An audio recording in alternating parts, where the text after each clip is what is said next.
Good morning and welcome. My name is Reverend Kate Wilkinson, and I am so glad that you are all here with us this morning for this International Women's Day and this 50th anniversary of the March in Selma, which we will be dedicating this service to. One of my favorite readings by Nancy Schaefer asks, "When you heard that voice and knew finally it called for you and what it was saying, where were you?" For Jimmy Lee Jackson, that call came in 1965 when a young civil rights worker was arrested in Marion, Alabama for advocating for the right of African Americans to vote. Jimmy, a 26-year-old black man, felt called to take part in the protests with his family. On February 18th that year, 500 people gathered at the Zion United Methodist Church in Marion to march to the jail where the civil rights worker was being held. As people exited the church to begin their march, they were confronted by 50 Alabama state troopers and other white civilians. When the sheriff ordered the protesters to disperse, a minister called out, "May we pray before we go back?" Suddenly the streetlights went out, and the troopers and white civilians began attacking the demonstrators. Jimmy and his family ran into Mac's Cafe, where a dozen people sought refuge. When troopers followed them in and clubbed Jimmy's 82-year-old grandfather, his mother rushed to his aid, and a trooper knocked her down. When Jimmy tried to shield his mother from further harm, an Alabama state trooper drew his revolver and shot him twice. Jimmy Lee Jackson died in the hospital 8 days later. Reverend Martin Luther King Jr. spoke at his funeral. Included in his remarks, King said, "He was murdered by the brutality of every sheriff who practices lawlessness in the name of law. He was murdered by the irresponsibility of every politician, from governors on down, who has fed his constituents the stale bread of hatred and the spoiled meat of racism." And, he said, he was murdered by the indifference of every white minister of the gospel who has remained silent behind the safe security of stained glass windows. Shortly after Jackson's death, civil rights leaders planned a march from Selma to Montgomery to protest the Jackson killing and to continue to advocate for the right to vote. On the afternoon of Sunday, March 7th, at the foot of the Edmund Pettus Bridge, the march ended abruptly when state troopers, some of them on horseback, charged, trampled, clubbed, and tear-gassed 600 peaceful African American marchers. Some of you may have heard of this as Bloody Sunday, and it was. Early the next morning, Reverend Dr. Martin Luther King Jr. dispatched a telegram to ministers all over the country, calling on them to join him in Selma. "The people of Selma will continue to struggle for the soul of the nation," he wrote, "but it is fitting that all America help to bear the burden. I call, therefore, on clergy of all faiths, representative of every part of the country, to join me." In his book, The Selma Awakening, How the Civil Rights Movement Tested and Changed Unitarian Universalism, Mark Morrison Reed proclaims that King's telegram was the call that was finally heard and answered by Unitarian Universalism to engage more meaningfully in the civil rights movement. In the past, he says, the espoused values of Unitarian Universalists were rarely matched by their values in practice. In the past, he says, our religious forebears had stood on the brink of making a difference in racial justice and had wavered.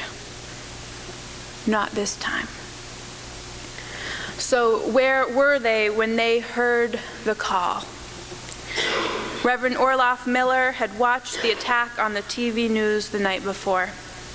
When his colleague from the Unitarian Universalist Association's Social Responsibility Department called him to say that the UUA had received a telegram from King, he quickly began making phone calls to his colleagues across the country.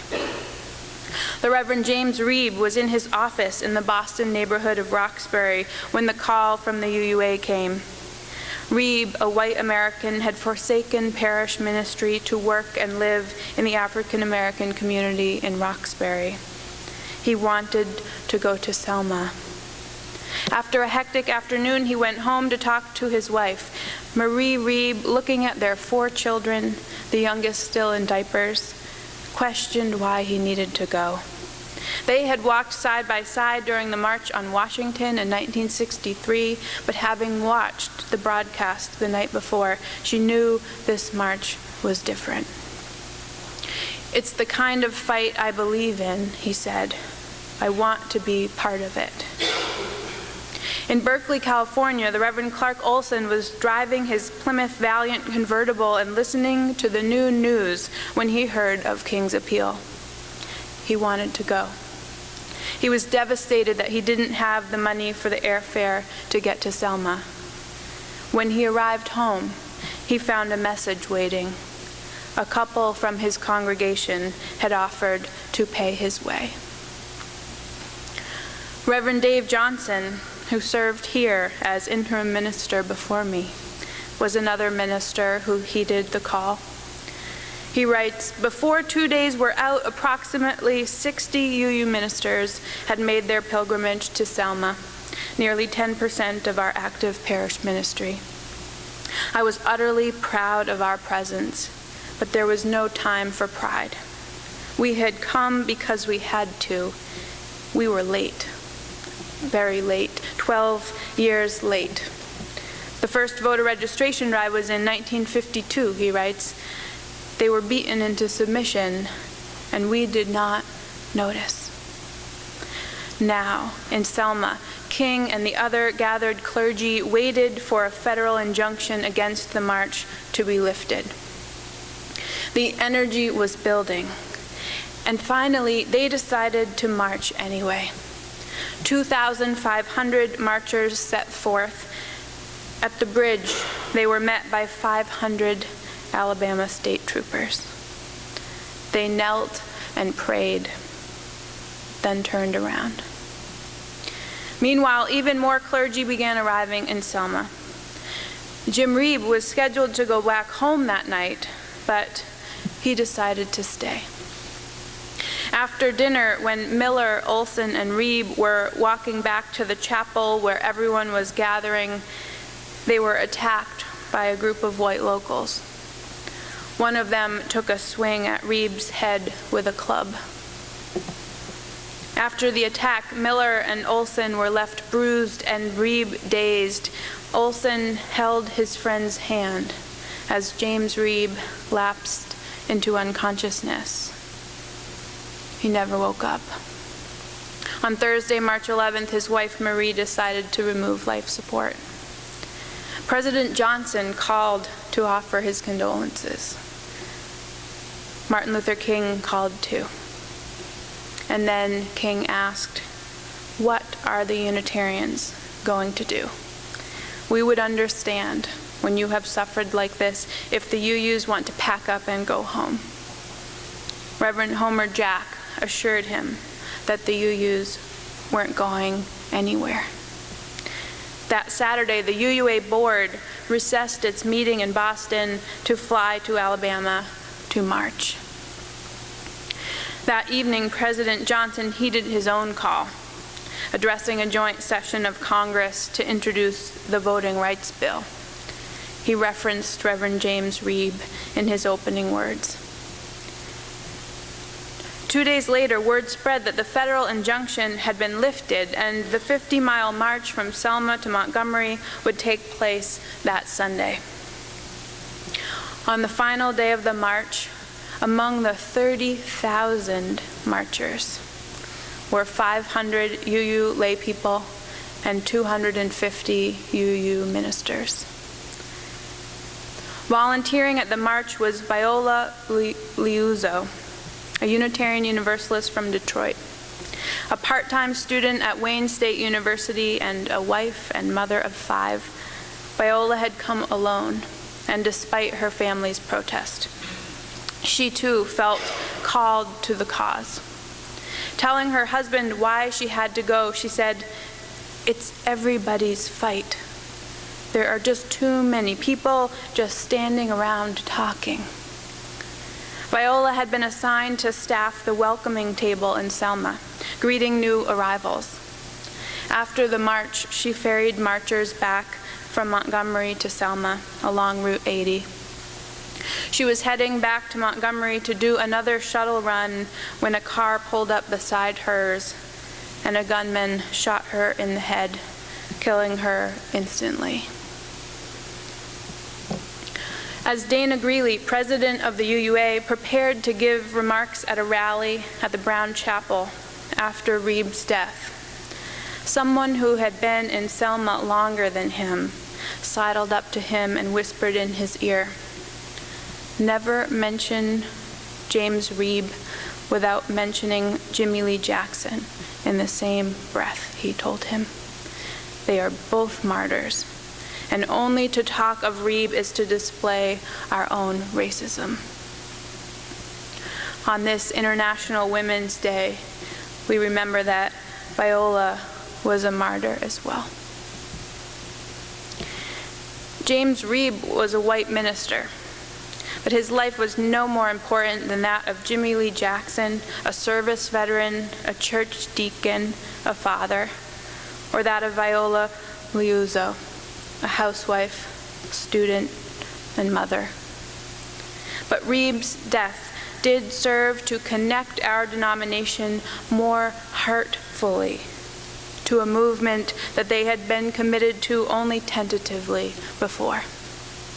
His death sparked us to align head and heart, words and deeds, mind and body, in the fight for racial justice.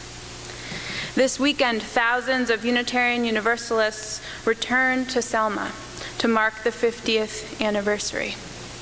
But as Mark Morrison Reed points out, King's challenge could have been issued today from North Carolina, where new restrictions that disproportionately affect African Americans and poor voters have become law, or from Ferguson, Missouri, where police in military gear pointed semi-automatic weapons and fired tear gas at African Americans protesting the police killing of a black teenager named Michael Brown. 50 years on, we are left with the poignant legacy of Selma, but we are also left with much work to be done. And we are left with the question of what our own legacy as Unitarian Universalists will be. Good morning. I am Reverend Brenda Haywood, Community Racial Justice Minister here at the Meeting House. I first met Reverend Orloff Miller in my late teens when my brother Errol brought him home for Sunday dinner.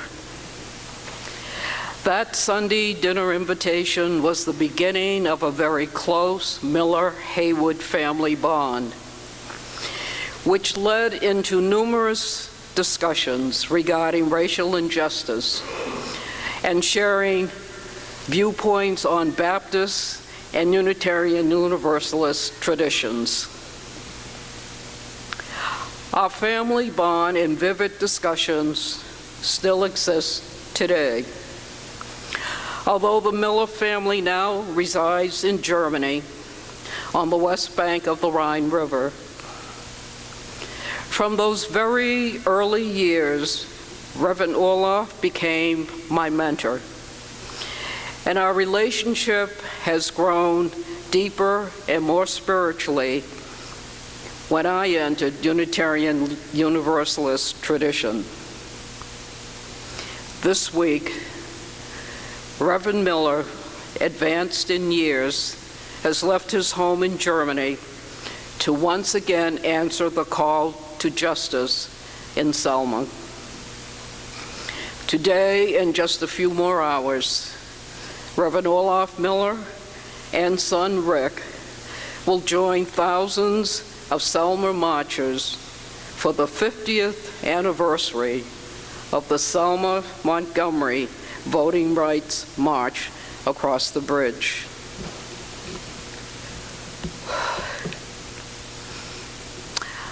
I am honored to read to you today Reverend Orloff Miller's tribute to Jim. A tribute to Jim, the right man, the right place, and the right time. Many of us have marveled and pondered over the outpouring of concern at the death of James Reeb. The twist of irony with which the conscience of a nation spilled forth in anger and protest over the death of a northern white man in Selma, Alabama, while ignoring the death of a southern Negro who died in Selma only 11 days before, another James, Jimmy Lee Jackson. It is tragic but true, and it causes me to say now, even as I did when I first met his wife Marie that night in Birmingham, Jim was the right man at the right place at the right time. The time was not of Jim's choosing. It was chosen by concerned white citizens of Alabama, 70 of them walking quietly down the sidewalks of Selma on Saturday, March the 6th. It was chosen by Sheriff James Clark, who fired the first tear gas canister and ordered the beating of Negro citizens on March the 7th. It was chosen by the news media, which vividly focused our attention on Selma through radio, newspaper, and television on March the 8th. It was chosen by Dr. Martin Luther King, who called on a nation's clergymen to join him in a minister's march from Selma to Montgomery on March the 9th. The place, too, was not of Jim's choosing. Dallas County, Alabama, with its county seat set in Selma, slave market, military depot for the Confederacy, lynching town for the Ku Klux Klan, birthplace of Citizen Council of Alabama and stronghold of Sheriff James Clark. Yes, Selma was the natural choice, first for SNCC, the Student Nonviolence Coordinating Committee, and then for Dr. King's Southern Christian Leadership Conference to be the focal point for Alabama's voting registration drive. But the man was of Jim's own choosing, a consistent lover of human beings, for whom the time and the place were of little consequence. For James Reeb was no do-gooder, no pulpit-pounding preacher, no beatnik civil rights worker, but a dedicated, intelligent, and gifted minister who considered people to be more important than anything else in life. From Washington to Boston to Selma, civil rights, human rights was his struggle, his choice. And because of this, he became for a nation the right man at the right time, at the right place, at the right time. He died But we must do a harder thing than dying is. We must think, and the ghost will drive us on.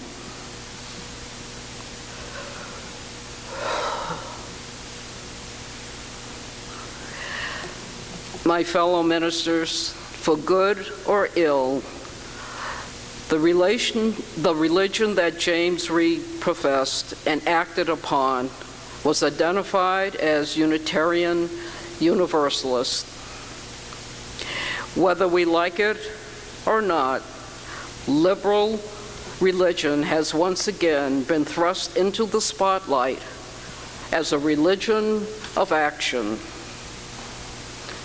Too long we preached and talked and discussed social concerns, while at the same time, as Martin Luther King has rightly put it, we hid behind the safe security of stained glass windows. But James Reed identified Unitarian Universalism as a religion of the streets. Liberal religion with its sleeves rolled up. And for the first time in my life, I can truly say I am proud to be a minister, a Unitarian Universalist minister.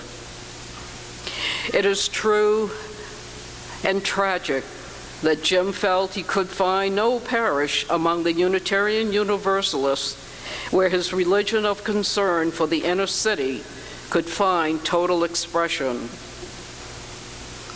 We were a white-collar, white suburban, white man's religion. And so he took up his work with the American Friends Service Committee. But that night, on a plane from Boston to Selma, when we circulated a sign-up sheet and asked each passenger to sign his name and list the church or group he represented, James Reed signed his name and then wrote, Unitarian Minister. My colleagues, in doing so, he shattered for us the safe security of stained glass windows. And perhaps it's not too much to suggest that there, on the streets of Selma, the religion and the ministers of Unitarian Universalism were born anew. He died, but we must do a harder thing than dying is.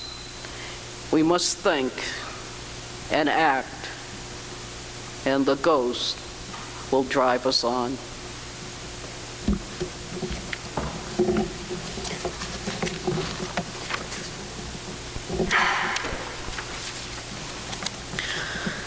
My friends, this morning we invite you beyond the glass windows of this church and into the streets of Provincetown as we participate in a silent march for justice in honor of the 50th anniversary of the march from Selma to Montgomery, and in honor of the memory of Jimmy Lee Jackson, Reverend James Reed, and Viola Liuzzo.